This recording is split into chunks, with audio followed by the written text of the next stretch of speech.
Hello everyone, स्वागत है आप सबका अपने YouTube channel Gurukul academy HS00 के अंदर। तो दोस्तों, जैसा कि आप जानते हैं कि हम अपने क्लास 12 की जो हमारी हिस्ट्री है उसका चैप्टर 2 था किंग फार्मस अकाउंट, उसको डिस्कस कर रहे थे। इसके पिछले वीडियो के अंदर हमने जो था मौर्यन एम्पायर के बारे में डिस्कस किया था, जहां पे हमने मौर्यन एम्पायर के एडमिनिस्ट्रेशन के बारे में, इंडियन हिस्ट्री के अंदर उसका क्या सिग्निफिकेंस है और बहुत सारी चीजों को डिस्कस किया था। आज के इस वीडियो के अंदर हमारे जो अगले टॉपिक्स है उनको हम कवर करने वाले हैं। तो चलिए दोस्तों, बिना टाइम बर्बाद के आज के सेशन की शुरुआत करते हैं। देखिए दोस्तों, सेकेंड सेंचुरी बीसी में फिर क्या होता है, सेकेंड सेंचुरी बीसी के आसपास आकर के, यानी कि ये लगभग जो है वो 185 बीसी के जो थे समय की बात है। सेकेंड सेंचुरी बीसी में आकर के क्या होता है, जो मौर्यन एम्पायर हमारा होता है वो पूरी तरीके से टूट जाता है। ठीक है, और मौर्यन एम्पायर के टूटने के बाद जो होता है, हमारे इंडियन सब कॉन्टिनेंट के अलग अलग हिस्सों में बहुत सारे चीफडोम्स का, यानी कि बहुत सारे सरदारियों का और बहुत सारे किंगडम्स का होता है वो उदय होता है। ठीक है, सेकेंड सेंचुरी में जब मौर्यन एम्पायर टूट जाता है, मौर्यन एम्पायर के टूटने के बाद हमारे इंडियन सब कॉन्टिनेंट के अलग अलग हिस्सों में बहुत सारे चीफडोम्स का और बहुत सारे किंगडम्स का उदय होता है। जैसे यहाँ पे एग्जांपल बताया गया है कि हमारे नॉर्थ वेस्टर्न पार्ट में कंट्री के, जो नॉर्थ वेस्टर्न पार्ट वाला साइड है हमारे कंट्री के, वहां पे होता है इंडो ग्रीक शासन स्थापित हो जाता है।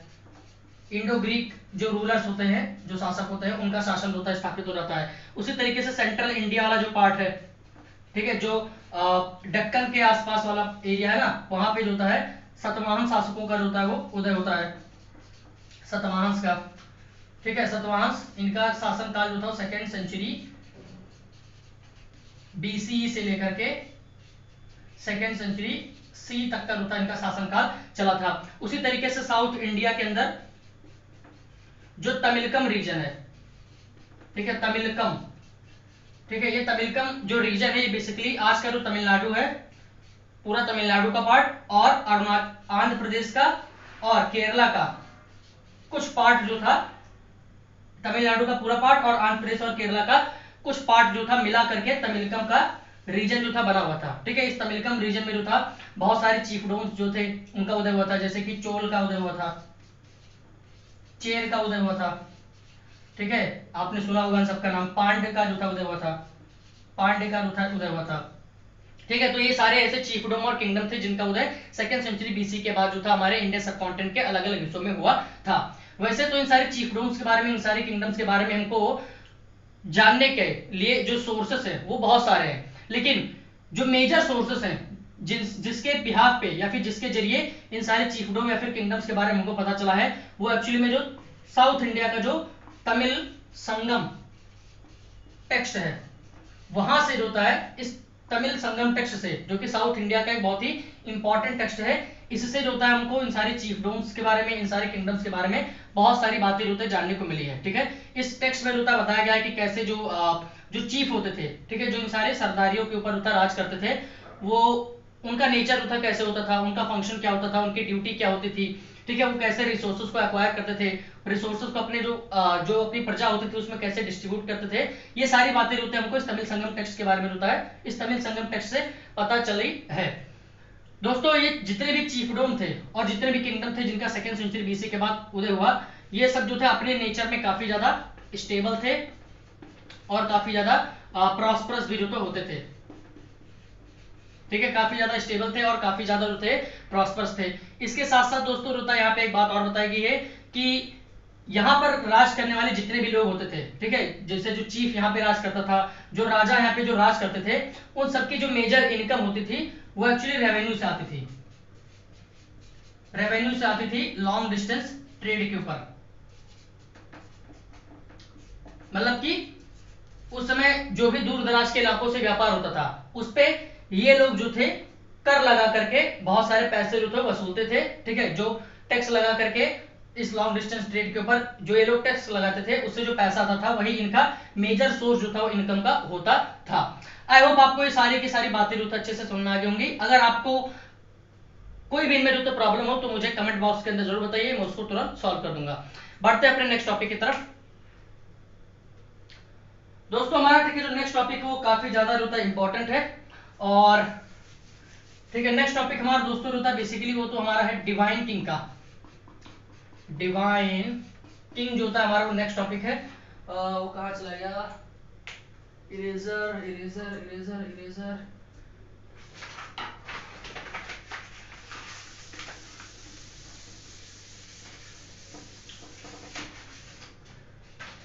दोस्तों ये डिवाइन किंग का जो होता है ये कॉन्सेप्ट होता है, इसका क्या है, मैं इसको आपको एक छोटे से एग्जांपल से होता है समझाने की कोशिश करता हूं। देखिए दोस्तों, आपने जो होता है नोटिस किया होगा कि हमारे इतिहास के अंदर जितने भी राजा महाराजा हुए हैं, ठीक है, उन लोगों ने अपनी प्रजा के बीच में, अपनी प्रजा में अपनी सुप्रीमेसी को, अपनी अथॉरिटी को, अपनी पॉपुलैरिटी को, ठीक है, अपने सपोर्ट को बढ़ाने के लिए जो था बहुत सारे तौर तरीके जो थे वो अपनाए थे। ठीक है, जैसे कुछ राजा जो होते थे वो अपनी प्रजा में अपने सपोर्ट को, अपनी पॉपुलैरिटी को बढ़ाने के लिए क्या करते थे, बहुत सारी बड़ी बड़ी जो थे लंबी चौड़ी टाइटल्स जो थे वो धारण कर लेते थे। ठीक है, जैसे आपने सुना होगा जहांगीर का नाम जो था उसने आलमगीर की टाइटल रखी थी। ठीक है, खुर्रम यानी कि शाहजहां, उसका ओरिजिनल नाम जो था वो खुर्रम था, लेकिन उसने शाहजहां की जो थे टाइटल रखी थी। ठीक है, ऐसे कुछ राजा जो होते थे वो बहुत बड़ी बड़ी क्या थी, अपनी प्रतिमाएं बनवा लेते थे। ठीक है, ताकि लोगों में उनके सपोर्ट जो था वो, उनका जो सुप्रीमेसी होती है, ठीक है, उनकी जो अथॉरिटी है लोगों में वो बनी रहे। कुछ राजा क्या करते थे, वो बहुत सारे रिलीजियस सेंटर का निर्माण कर देते थे, जैसे बड़ी बड़ी मंदिरें बनवा लेते थे या फिर मस्जिदें बनवा लेते थे। ठीक है, ताकि लोगों में उनकी जो सपोर्ट होता है, एक तरीके से जो पावर होती है वो हमेशा के लिए बनी रहे। ठीक है, ठीक बिल्कुल इसी तरीके से क्या था हमारे एंशिएंट पीरियड के दौरान भी क्या था, जो राजा होते थे, जो भी राजा महाराजा होते थे, ये लोग क्या करते थे, अपनी प्रजा में अपना सपोर्ट जो था, अपना स्टेटस जो था उसको बरकरार रखने के लिए क्या था, ये लोग अपने आप को उस समय के जितने भी मेजर जो डेटीज होते थे, ठीक है, जो भी देवता होते थे, देवी देवता होते थे, उनके साथ अपने आप को एसोसिएट करके जो था वो दिखाते थे, अपने आप को जो था उन सारे मेजर देवी देवताओं से एसोसिएट करके दिखाते थे। ठीक है, अभी अपने आप को जो था उस समय के जो मेजर डेटीज होते थे उनके साथ क्यों एसोसिएट करते थे, क्योंकि आप सभी को पता होगा कि जो भी देवी देवता होते हैं, ठीक है, चाहे वो किसी भी धर्म के हों, उनका जो होता है अपने लोगों में काफी बहुत ही स्ट्रॉन्ग सपोर्ट होता है। ठीक है, उन देवी देवताओं में जो होता है लोगों का काफी गहरा जो होता है विश्वास और आस्था जुड़ी होती है। ठीक है, और ये राजा वगैरह जो थे, ये सब भी जो था लोगों के इस सपोर्ट को, लोगों के इस विश्वास को था जीतना चाहते थे। इसीलिए क्या होता था, ये सारे राजा लोग जो थे वो अपने आप को इन सारे डेटीज के साथ जो था एसोसिएट करते थे, एसोसिएट करके जो था देखते थे, ताकि उनको भी जो होता है अपनी प्रजा का सपोर्ट मिल सके, विश्वास मिल सके, आस्था मिल सके। ठीक है, इस ठीक है, और यही जो होता है हमारे इस डिवाइन किंग के अंदर उतारे का आता है। ठीक है, और ये जो तरीका था, ठीक है, अपने आप को जो था देवी देवताओं से जो था रिलेट करना, ठीक है, ताकि उनको ज्यादा से ज्यादा स्टेटस जो होता है, ज्यादा से ज्यादा सपोर्ट जो होता है लोगों के बीच में मिल सके, इसका सबसे ज्यादा यूज जो होता है उस समय की जो कुषाण डायनेस्टी जो थी, कुषाण डायनेस्टी जो थी, उसने जो था इसका सबसे ज्यादा जो तरीके इस्तेमाल किया है। ये जो डिवाइन किंग की जो थ्योरी जो थी, इसका सबसे ज्यादा इस्तेमाल जो था वो कुषाण शासकों ने किया था। ठीक है, कुषाण शासन जो था देखिए बेसिकली फर्स्ट सेंचुरी सी से और बीसी से फर्स्ट सेंचुरी सी तक का जो था इनका शासनकाल जो था चला था। ये बेसिकली जो थे कुषाण शासन जो थे ये एक्चुअली में जो थे हमारे आई थिंक हाँ, कुषाण शासकों के बारे में जो था हमको लिटरेचर के जरिए और लिटरेचर के साथ साथ जो होता है हमको इनके बारे में बहुत सारे कॉइन्स के बारे में, कॉइन्स के जरिए, टेक्स्ट के बारे में, ठीक है, और बहुत सारे स्कल्पचर के बारे में भी होता है हमको इनके इतिहास को होता है को लिखा गया है। ठीक है, कुषाण शासकों ने जो था अपनी प्रजा में जो था अपना सपोर्ट बनाने के लिए क्या किया था, कुषाण शासकों ने जो था अपने बहुत सारे स्टैच्यूज जो थे, कोलोजल स्टैच्यूज, अपने बहुत बड़ी विशाल विशाल जो थे प्रतिमाएं जो थी उन्होंने लगवाई थी, ताकि लोगों में इनका सपोर्ट बन सके। ठीक है, ऐसे बहुत सारे स्टैच्यूज जो होता है वो हमको आज के जो मथुरा के अंदर जो माट का इलाका है वहां पे मिले हैं, अफगानिस्तान के अंदर भी जो था हमको कुषाणों के ऐसे बहुत सारे बड़े बड़े स्टैच्यूज जो थे वो मिले हुए हैं, जिनका स्थापना जो थे इन सब लोगों ने जनता में अपनी पावर को, अपनी अथॉरिटी को बढ़ाने के लिए किया था। इसके साथ साथ जो थे जो कुषाण डायनेस्टी के जो राजा जो थे, ये स्टैच्यूज इस्टेब्लिशमेंट के साथ साथ जो था इन्होंने बहुत सारी पावरफुल, ठीक है, बहुत सारी पावरफुल टाइटल्स को भी जो था अडॉप्ट किया, ताकि लोगों में इनकी सपोर्ट जो था पावर जो था बनी रहे। ठीक है, जैसे ये लोग जो थे अपने आप को देवपुत्र जो थे कहा करते थे। ठीक है, देवपुत्र मतलब कि सन ऑफ गॉड, अपने आप को जो था ये लोग कहा करते थे। हमारे इतिहासकारक जो है मानते हैं कि जो कुषाण शासक के जो राजा जो थे, इन्होंने जो था ये टाइटल जो थे बेसिकली उस समय के जो चाइनीज रूलर हुआ करते थे, चाइनीज रूलर जितने भी हुआ करते थे उस समय के, ठीक है, जो कि अपने आप को सन ऑफ हेवन कहते थे, यानी कि स्वर्ग पुत्र कहते थे, उनसे हो सकता है, इन सारे चाइनीज रूलर से हो सकता है इंस्पायर होकर के कुषाण शासकों ने ये टाइटल जो थे वो धारण की होगी, ऐसा हमारे इतिहासकार होता है मानते हैं, क्योंकि चाइनीज रूलर ने जो था ये सन ऑफ हेवन की टाइटल अपनाई, तो हो सकता है कि जो कुषाण शासक जो थे उन्होंने वो सब इनसे इंस्पायर होकर के इन्होंने सन ऑफ गॉड यानी कि देवपुत्र की टाइटल को रुता अपनाया हो। ठीक है, कुषाण शासकों की ये जो दोनों एक्टिविटीज थी, ठीक है, अपनी बड़ी बड़ी प्रतिमाएं स्थापित करवाना या फिर इतनी पावरफुल टाइटल्स को रुता अडॉप्ट करना, हमारे इतिहासकार रुता है इन दोनों के आधार पर मानते हैं कि कुषाण शासक जो होता है वो अपने आप को भगवान के तरीके से रुता देखते थे। ठीक है, ऐसा लगता है हमारे इतिहासकारों को कि कुषाण शासक जो थे अपने कुषाण शासक जो थे वो अपने आप को जनता के सामने जो था भगवान के तरीके से पेश करना चाहते थे, ऐसा हमारे इतिहासकार जो है को मानते हैं। आई होप आपको टू डिवाइन किंग का जो पूरा मामला होता है वो पूरा अच्छी तरीके से समझ में आ गया होगा। अगर आपको फिर भी कोई डाउट होता है तो आप मुझे कमेंट सेक्शन के अंदर जरूर मेंशन कर सकते हैं। अब दोस्तों जो है डिवाइन किंग के बाद जो आता है ये है कि 4th सेंचुरी सी के बाद 4th सेंचुरी सी के आसपास जो है हमारे इंडियन सब कॉन्टिनेंट के अंदर फिर से जो है बहुत सारे बड़े बड़े जो है स्टेट्स का,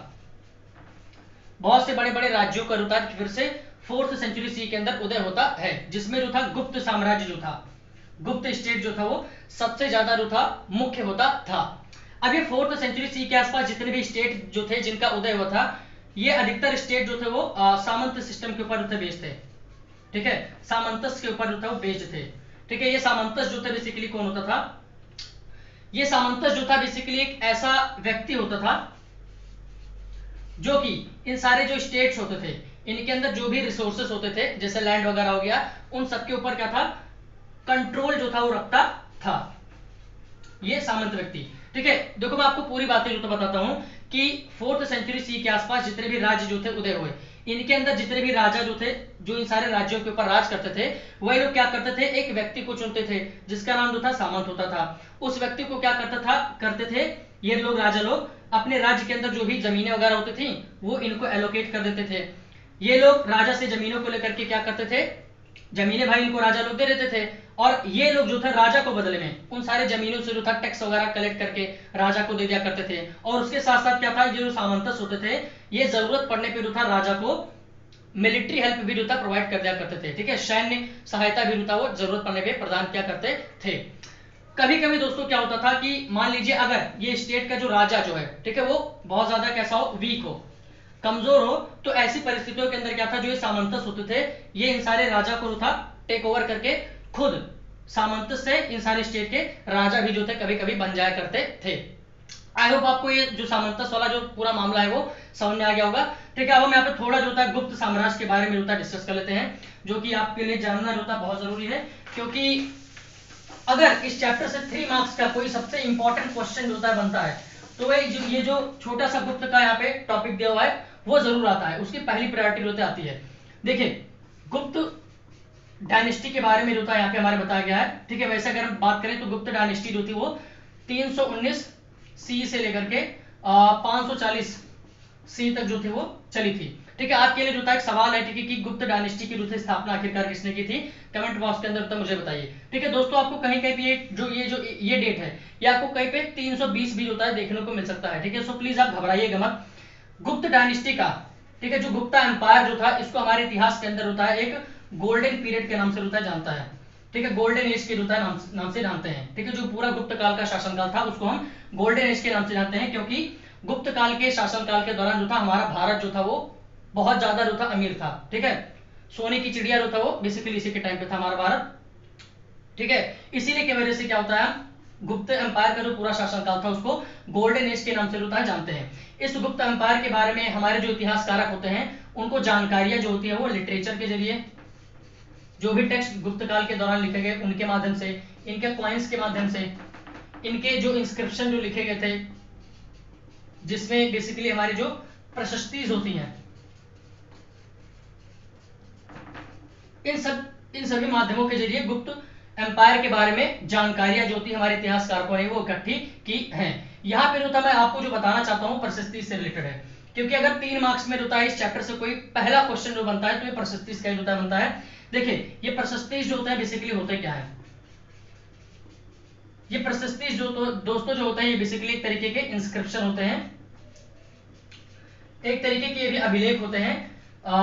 जिनकी रचना जो होती है गुप्त काल के दरबार के अंदर जो भी पोएट वगैरह होते थे वो लोग जो थे इनकी रचना, इन सारे प्रशस्ति की रचना जो थे वो किया करते थे। पोएट्स के द्वारा जो थे इनकी रचना किया करते थे और इस प्रशस्ति के अंदर जो थे, जो पोएट होते थे, जो कवि होते थे, जो कि राजाओं के दरबार में रहते थे, ये कवि लोग जो थे वो अपने राजाओं की प्रशंसा में जो था बहुत सारी बातें जो थे वो इस प्रशस्ति के अंदर लिखा करते थे। मतलब कि इन सारी प्रशस्ति के अंदर जो था राजा की प्रशंसा में जो था ये सारे पोएट के लोग जो थे वो जानकारियां जो थे लिखा करते थे। मतलब उनकी वीरता के बारे में बताते थे, उनके युद्धों के बारे में जो था बताते थे। ठीक है, तो ये सारी जानकारियां जो थे पोएट के लोग जो थे वो इन सारी प्रशस्ति के अंदर देते थे। ठीक है, तो ये प्रशस्ति जो होती है हमारे इतिहासकारों के लिए जो होती है इन सारे के सारे राजाओं के बारे में जानकारी इकट्ठा करने के लिए जो होता है बहुत ही मेजर और एक बहुत ही इंपॉर्टेंट सोर्स है। हालांकि जो होता है इसकी एक बहुत ही बड़ी लिमिटेशन भी है। वो लिमिटेशन होती है वो ये है कि ये जो पोएट के लोग होते थे,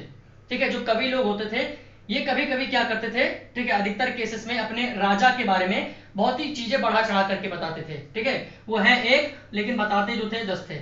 इसके वजह से क्या होता था, जो रियल इंफॉर्मेशन होती थी, ठीक है, जो वास्तविक जानकारी होती थी, वो इन सारे प्रशस्ति के अंदर होती है, हमको कहीं ना कहीं नहीं मिलती है। ठीक है, ऐसे एक प्रशस्ति का होता है हमारी बुक के अंदर जिक्र किया गया है जो कि गुप्त एम्पायर से रिलेटेड है, जिसका नाम है प्रयाग प्रशस्ति। प्रयाग प्रशस्ति थी जिसकी रचना जो थी वो हरिसेन ने की थी। हरिसेन जो था वो बेसिकली समुद्रगुप्त का जो था एक दरबारी कवि था। इसकी रचना जो थी इसने संस्कृत भाषा के अंदर की थी। इसमें जो था बेसिकली इसने समुद्रगुप्त की प्रशंसा के बारे में जो था वो बहुत सारी चीजें जो होती हैं वो लिखी हैं। सोर्स के अंदर होता नीचे लिखा हुआ है, आप उसमें पढ़ सकते हैं। आई होप दोस्तों आपको ये सारी बाकी सारी बातें जो तो समझ में आ गई होंगी। दोस्तों मैं फिर से बता देता हूँ कि ये टॉपिक आप ध्यान जरूर रखिएगा, क्योंकि ये बोर्ड के अंदर होता है 3 मार्क्स के अंदर जरूर से जरूर ये क्वेश्चन आता है। बढ़ते हैं अपने नेक्स्ट टॉपिक की तरफ। देखिए दोस्तों हमारा जो नेक्स्ट टॉपिक है वो भी काफी ज्यादा मजेदार टॉपिक है और काफी ज्यादा आसान टॉपिक है, और आपको टॉपिक पढ़ के होता है काफी ज्यादा मजा आने वाला है। सो प्लीज कीप पेशेंस, क्योंकि सेशन जो होता है वो कभी कभी लंबा हो जाता है। देखिए दोस्तों हमारा जो अगला टॉपिक है वो है परसेप्शन ऑफ किंग।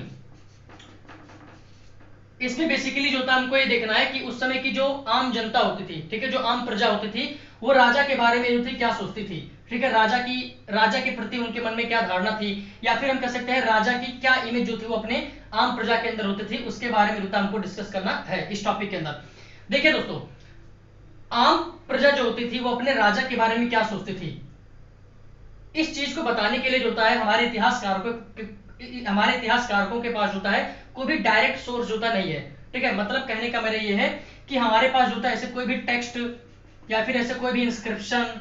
या फिर कोई भी ऐसा सोर्स जो है हमारे पास नहीं अवेलेबल है जिसके जरिए हम डायरेक्टली जो था बता सकते हो कि हाँ उस समय की जो जनता जो थी वो अपने राजा के बारे में ये चीजें जो थी सोचती थी। ठीक है, ऐसा कोई भी हमारे पास डायरेक्ट सोर्स जो था वो नहीं है, लेकिन फिर भी हमारे जो इतिहासकारक होते हैं उन्होंने जो जनता होती थी, जो प्रजा उस समय की होती थी, वो अपने राजा के बारे में क्या सोचती थी, इसका पता जो होता है उन्होंने जो बहुत सारी हमारे देश के अंदर जो कहानियों के जो संग्रह हैं, ठीक है, जैसे आपने सुना होगा पंचतंत्र का नाम, ठीक है, जो कि एंथोलॉजी है, ठीक है, कहानियों का एक संग्रह है, जैसे जटका है, ये सारे जो कहानियों के संग्रह हैं इनके अंदर जो कहानियां लिखी हुई हैं राजाओं से रिलेटेड, उन सारी कहानियों को पढ़ पढ़ के जो हमारे इतिहासकार होते हैं वो एक अंदाजा लगाते हैं कि हाँ उस समय की जो प्रजा जो होती थी वो अपने राजा के बारे में इन सारी चीजों को जो तो सोचती थी। ठीक है, प्रजा और राजा के बीच में क्या संबंध था उसको हमारे जो इतिहासकार होते हैं इन सारे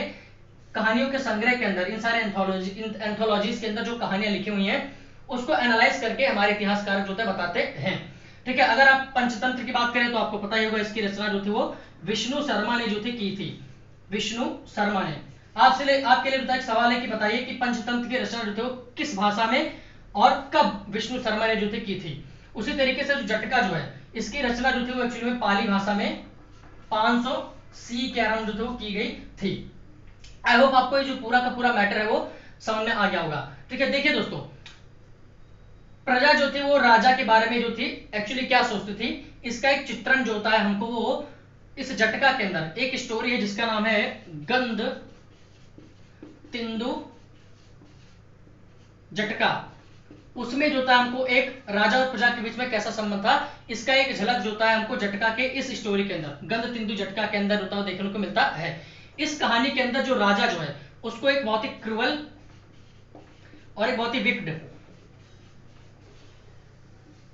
नेचर का होता है दिखाया गया है। ठीक है, मतलब इस कहानी के अंदर जो राजा है वो बहुत ही ज्यादा मतलब क्रूअल है, ठीक है, बहुत ज्यादा क्रूर है और बहुत ज्यादा शैतान का होता है, शैतानी नेचर का होता है, उसको दिखाया गया है, ठीक है। और इसके अंदर जो राजा जो है, इसके राज्य के अंदर जो प्रजा जो है उसको होता है बहुत ही ज्यादा पैथेटिक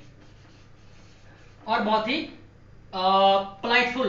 कंडीशन के अंदर होता है, उसको दिखाया गया है। मतलब कि राजा को होता है क्रूअल और विक्ट दिखाया गया है, जबकि इसके राज्य के अंदर जो प्रजा जो है उसको बहुत ही पैथेटिक, बहुत ही दयनीय स्थिति के अंदर होता है, उसको दिखाया गया है और बहुत ही ज्यादा दुखद स्थिति के अंदर होता है प्रजा को दिखाया गया है। और देखिए दोस्तों, इसके साथ साथ होता है इस कहानी के अंदर ये भी बताया गया है कि इस राजा के राज्य के अंदर रहने वाले जितने भी लोग हैं, जो प्रजा जो है, ठीक है, चाहे वो आपके वुमेन्स हो, चाहे वो मेन हो, चाहे वो कल्टीवेटर्स हो, चाहे वो पीजेंट्स हो,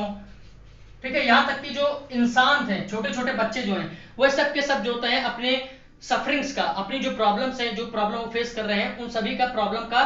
जो सोर्स जो है, ठीक है, एकमात्र कारण जो होता है वो अपने किंग को बताते हैं, ठीक है। उनका कहना है कि हम जो भी प्रॉब्लम्स या फिर जो भी सफरिंग्स जिससे हम होकर के इस समय गुजर रहे हैं, उन सबका जो कारण जो होता है वो हमारे, उन सबका कारण जो होता है वो सिर्फ और सिर्फ हमारा राजा ही है, ठीक है। राजा ही जो होता है हमारे दुखों का एकमात्र जो होता है वो कारण है,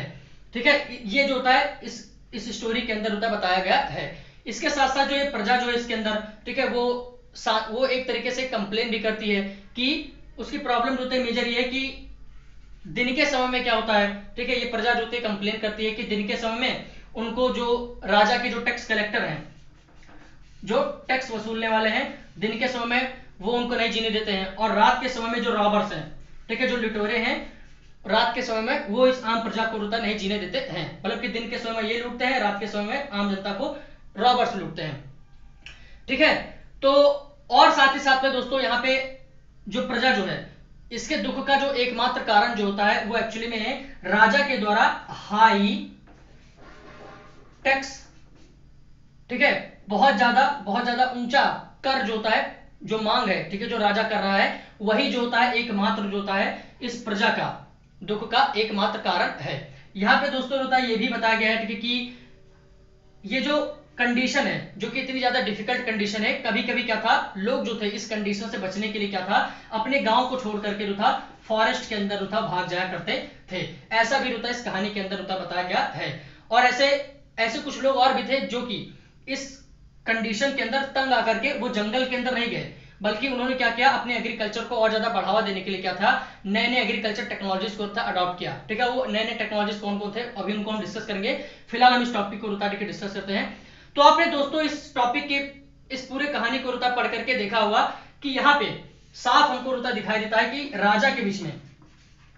और उसका जो सब्जेक्ट है, उसकी जो प्रजा जो है, उसके बीच में जो रिलेशन होता है, देखो बिल्कुल जो होता है अच्छे नहीं है, ठीक है। बहुत ही ज्यादा जो होता है वो स्ट्रेन्ड जो होता है रिलेशन है, काफी ज्यादा जो होता है देखिए बेकार रिलेशन है, ठीक है। जो राजा जो है जिसका धर्म जो होता है अपनी प्रजा की रक्षा करना होता है, उसकी सुख शांति को बरकरार करना होता है, वो ये सब काम करने के बजाय होता है अपने सब्जेक्ट को होता है बहुत ज्यादा परेशान कर रहा है, ठीक है। सब्जेक्ट जो होता है वो राजा की सम्मान करने के बजाय होता है उसको गालियां दे रही है, ठीक है, उसको भला बुरा जो होता है कह रही है, ठीक है, और अपने दुख का एकमात्र कारण बता रहा है। तो इस स्टोरी से जो आप समझ सकते हैं, ठीक है, कि राजा और प्रजा के बीच में जो था उस समय रिलेशन होता काफी ज्यादा उल्टे सीधे भी हुआ करते थे। आई होप आपको ये दोस्तों ये सारी की सारी बातें जो समझ में आ गई होंगी। बढ़ते हैं हमारे नेक्स्ट टॉपिक की तरफ, और हमारा नेक्स्ट टॉपिक जो था वही है कि उस समय के जो लोग जो थे उन्होंने ऐसे कौन कौन सी टेक्निक्स का जो था इस्तेमाल किया जिसके मदद से उन्होंने एग्रीकल्चर का जो प्रोडक्शन जो था उसको बढ़ा लिया।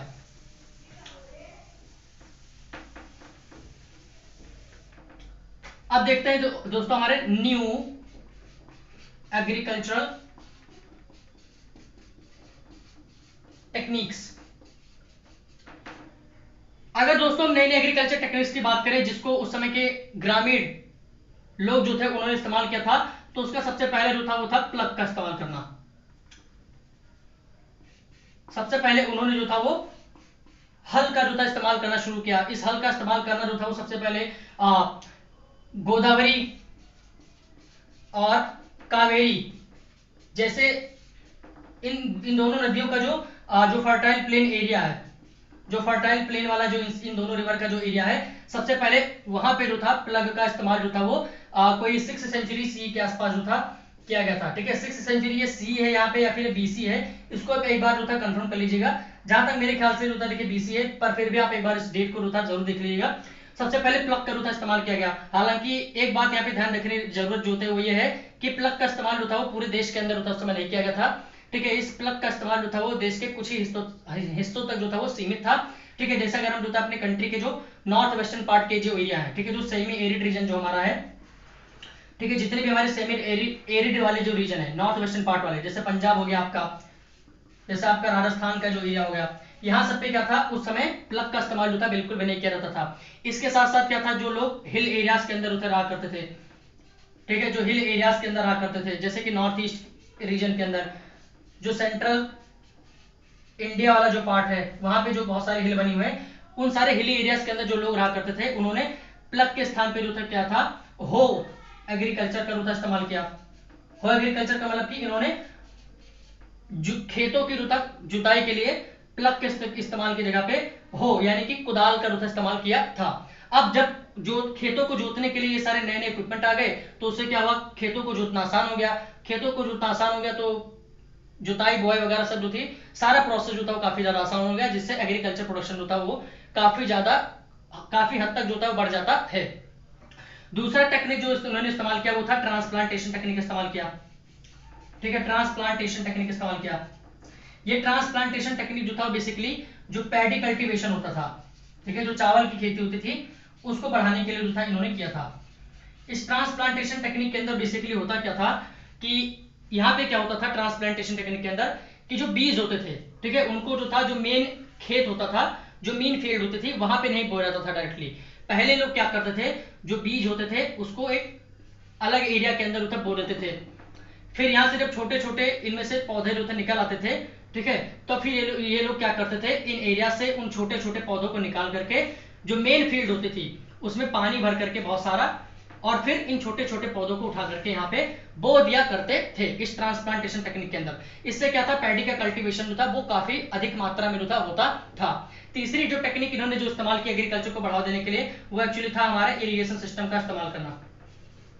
इरिगेशन के जो था वो नए नए तकनीक जो थे इस्तेमाल किए गए। ठीक है, अब रेन के साथ साथ जो था लोग इरिगेशन वेल्स के जरिए केयर करने लगे, ठीक है, टैंक्स के जरिए इरिगेशन होने लगा, और कहीं कहीं पे जो था कैनाल्स का भी इस्तेमाल होता वो इरिगेशन करने के लिए किया जाने लगा। आई होप आपको दोस्तों ये सारी की सारी बातें जो समझ आ गई होंगी। ठीक है, एक छोटा सा टॉपिक इसके बाद जो था और है उसको हम डिस्कस कर लेते हैं। अब देखिए दोस्तों, यहाँ पे बात जो होती है वो ये है कि गांव वालों ने जो था क्या किया, जो समय की ग्रामीण जनता जो थी उसने बहुत सारे टेक्निक्स का जो था इस्तेमाल तो किया अपने एग्रीकल्चर को बढ़ावा देने के लिए। ठीक है, बहुत सारे टेक्नोलॉजीज का इस्तेमाल जो था वो तो किया अपने एग्रीकल्चर को बढ़ावा देने के लिए। लेकिन ये जितनी भी टेक्नोलॉजीज थी जिनका इस्तेमाल जो था ग्रामीण जनता ने अपने एग्रीकल्चर प्रोडक्शन को बढ़ावा देने के लिए किया था, इनसे जो बेनिफिट हुआ, जो भी बेनिफिट पूरे समाज को जो था, ग्रामीण समाज को हुआ, वो बेनिफिट जो था उसका डिस्ट्रीब्यूशन जो था बिल्कुल अनइवन था। ठीक है, इन सारे टेक्नोलॉजी से जो भी फायदा हुआ, वो फायदा जो था समाज में समान रूप से विभाजित नहीं हुआ। ठीक है, मतलब वो फायदा किसी को बहुत ज्यादा मिल गया और किसी को बहुत ज्यादा कम हुआ। ठीक है, इन सारी टेक्नोलॉजी से ग्रामीण जनता के कुछ लोगों को बहुत ज्यादा फायदा हुआ। ठीक है, जबकि कुछ लोगों को जो था इन सारे टेक्नोलॉजी से कोई फायदा जो था नहीं हुआ। ठीक है, और इसी के वजह से क्या हुआ, इस टेक्नोलॉजीज के बेनिफिट के अनइवन डिस्ट्रीब्यूशन होने की वजह से क्या था, गांव में जो लोग रहते थे, जो भी पॉपुलेशन के अंदर जो भी लोग रहा करते थे, जो भी कैटेगरीज, जो भी ग्रुप जो थे रहा करते थे, उनके बीच में धीरे धीरे क्या हुआ, इकोनॉमिक गैप जो था वो बढ़ने लगा। ठीक है, इकोनॉमिक गैप जो था वो काफी ज्यादा बढ़ता चला गया। ठीक है, कोई बहुत ज्यादा जो था अमीर हो गया इन सारे टेक्नोलॉजीज के बल पर। ठीक है, और जिन लोगों को इन सारे टेक्नोलॉजीज का इस्तेमाल करने को नहीं मिला, ठीक है, जिनको प्लग नहीं मिला, जो ये लोग जिनको हो नहीं मिला, ठीक है, ये सब लोग जो कि इन सारे टेक्नोलॉजीज का फायदा नहीं उठा पाए, वो और ज्यादा जो थे गरीब होते चले गए, जिसकी वजह से ग्रामीण प्रजा के बीच में क्या था, बहुत ज्यादा इकोनॉमिक गैप जो था वो बढ़ता चला गया। और इस इकोनॉमिक गैप के बढ़ने की वजह से क्या था, जो लोग जो थे, जो भी गांव के अंदर जितने भी लोग जो थे जो कि एग्रीकल्चर के अंदर इन्वॉल्व थे, जितने भी लोग जो थे जो कि एग्रीकल्चर के इन्वॉल्व थे, एग्रीकल्चर प्रोफेशन के अंदर इन्वॉल्व थे, उनके बीच में क्या था, डिफरेंशिएशन जो था स्टार्ट होना शुरू हो गया। ठीक है, डिफरेंशिएशन जो था उनके बीच में स्टार्ट होना शुरू हो गया। ठीक है, डिफरेंशिएशन मतलब वही एक तरीके से गैप जो था बढ़ता चला गया। ठीक है, कैटेगरीज जो थी लोगों की वो अलग अलग कैटेगरीज जो थे इससे वो बनने लगी। ठीक है, गांव के अंदर जो था नए नए सोशल ग्रुप जो थे वो इमर्ज होने लगे। ठीक है, गांव के अंदर। ठीक है, इन सारे टेक्नोलॉजीज के बल पर। ठीक है, जिनके बारे में अभी हम यहाँ पे देखने वाले हैं। देखिए दोस्तों, इन सारे नए नए टेक्नोलॉजीज के इस्तेमाल के बाद क्या होता है, गांव के अंदर हमको बहुत सारे नए नए सोशल कैटेगरीज जो है देखने को मिलती है। ठीक है, जैसे कि कुछ लोग जो थे गांव के अंदर हमारे जो बुद्धिस्ट टेक्स्ट है, जो बुद्धिस्ट टेक्स्ट है हमारे उस समय के, वो बताते हैं कि गांव के अंदर जो था उस समय कुछ लैंडलेस एग्रीकल्चर लेबर भी रहा करते थे। मतलब कि गांव के अंदर कुछ लोग जो थे जिनके पास कोई भी जमीन नहीं थे, वो एक लेबर के रूप में जो था काम किया करते थे। गांव के अंदर कुछ लोग जो थे वो स्मॉल पीजेंट भी थे, मतलब कि कुछ लोग जो थे छोटे मोटे किसान थे। और इसके साथ साथ जो था गांव के अंदर कुछ बड़े बड़े जो थे वो लैंड होल्डर्स भी जो था रहा करते थे, जिनके पास जो थे बहुत सारे बड़ी बड़ी जमीनें जो थे रहा करती थी। ठीक है, गांव के अंदर जो था बेसिकली इतने सारे सोशल कैटेगरीज जो थे वो उस समय रहा करती थी, ऐसा हमको बुद्धिस्ट टेक्स्ट के अंदर जो था बताया गया है। इसके साथ साथ जो था गांव के अंदर जो था उस समय विलेज हेडमैन का भी जो था उदय होता है। ठीक है, विलेज हेडमैन का, जिसको हम प्रधान के नाम से जानते हैं, उनका उदय होता है। और इसके साथ साथ लार्ज लैंड होल्डर्स का भी जो था उदय होता है, जमींदारों के रूप में एक तरीके से। और ये दोनों के दोनों जो लोग होते हैं, ये गांव के अंदर होता है काफी ज्यादा पॉलिटिकल कंट्रोल जो था अपने पास रखते हैं। ठीक है, इनका इन्फ्लुएंस होता है गांव के दूसरे कैटेगरीज के अंदर, दूसरे जो ग्रुप होते हैं उनके ऊपर काफी ज्यादा इन्फ्लुएंस होता है, क्योंकि ये जो बहुत ज्यादा रिच जो होते हैं। इसके साथ साथ दोस्तों हमारी जो और दूसरे जो टेक्स्ट है, ठीक है, जैसे कि आपका जो है एक टेक्स्ट है जटका, जो टेक्स्ट है, जटका नहीं सॉरी, जो तमिल संगम टेक्स्ट है, तमिल संगम टेक्स्ट जो है, तमिल संगम टेक्स्ट, इसके अंदर होता बताया गया है कि गांव के अंदर जो रहने वाली कैटेगरीज थी उनमें आते थे आपके सबसे पहला आता था, वो आता था लार्ज लैंड ओनर्स आते थे, जिनको वेल्लालर के नाम से भी रूता जाना जाता था। इसके साथ साथ गांव के अंदर जो थे वो प्लोमेन भी रहा करते थे। प्लोमेन मतलब किस तरीके से किसान ही जो थे वो रहा करते थे, जिनको रुता उस समय इसके अंदर उझावर के नाम से रुता जाना जाता था। इसके साथ साथ जो था गांव के अंदर जो थे कुछ लोग स्लेव भी जो था हुआ करते थे, स्लेव जिनको अधिमय के नाम से भी जो था जाना जाता था। ये सारे लोग जो थे वो गांव के अंदर जो था इतनी सारी सोशल कैटेगरीज जो थे उस समय ग्रामीण जनता के अंदर रहा करती थी। अब दोस्तों आपने देखा होगा कि कुछ लोग जो था बहुत ज्यादा रिच हैं, कुछ लोग जो था बहुत ज्यादा पुअर हैं। ठीक है, ये लोगों के बीच में जो था इकोनॉमिक गैप जो था आखिरकार क्यों बढ़ा, इसका सबसे पहले मैंने कारण आपको बताया कि जो भी नई नई एग्रीकल्चर टेक्नोलॉजीज इस्तेमाल हुई उसका बेनिफिट जो था वो गांव के अंदर जो था समान रूप से नहीं हुआ, वो अनइवनली जो था डिस्ट्रीब्यूट हुआ, जिसकी वजह से लोगों के बीच में इकोनॉमिक गैप, लोगों के बीच में डिफरेंशिएशन जो था वो स्टार्ट में लैंड का, लेबर का,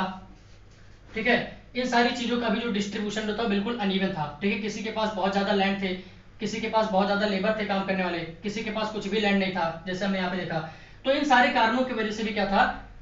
इन सारी चीजों के अनइवन डिस्ट्रीब्यूशन होने की वजह से भी क्या था, गांव की जो ग्रामीण जनता होती थी उनके बीच में इकोनॉमिक गैप जो था, उनके बीच में जो डिफरेंशिएशन जो था वो लगातार जो था बढ़ता चला गया। आई होप आपको दोस्तों ये सारी की सारी बातें जो समझ में आ गई होंगी। अगर आपको इनमें से कोई रिलेटेड प्रॉब्लम आती है तो प्लीज मुझे कमेंट सेक्शन के अंदर जरूर बताइए, मैं उसको तुरंत सॉल्व कर दूंगा। और आज के लिए होता है दोस्तों इतना ही काफी है। और हाँ, जाने से पहले मैं आपको एक छोटा सा नोटिस देना चाहता हूं कि आपने जो था ऑब्जर्व किया होगा कि मैं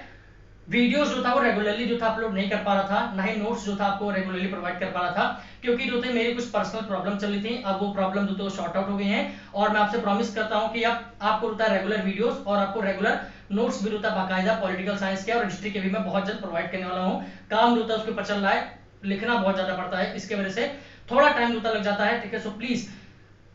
ज्यादा से ज्यादा जानकारी के लिए, नोट्स के लिए, ठीक है, क्वेश्चन आंसर के लिए जो है सब कुछ पाने के लिए होता है इस चैनल के साथ बने रहिए। ठीक है, और अगर आपको वीडियो पसंद आए तो मुझे कमेंट सेक्शन के अंदर जरूर बताइए। तब तक के लिए धन्यवाद।